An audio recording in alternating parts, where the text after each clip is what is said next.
Заступница усердная, благоутробная Господа Мати, Тебе прибегаю, осокаянный, паче всех человек, грешнейший.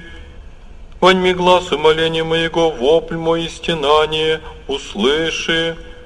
Яко беззаконие моя превзыдоши главу мою, яс, яко же корабль в пучине погружайся в море грехов моих.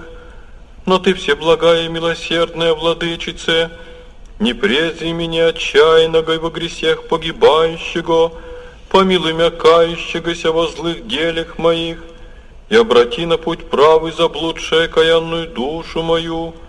На Тебе, владычице моя, Богородице, возлагаю все упование мое.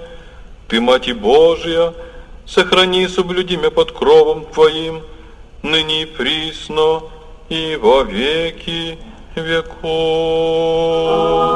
Аминь.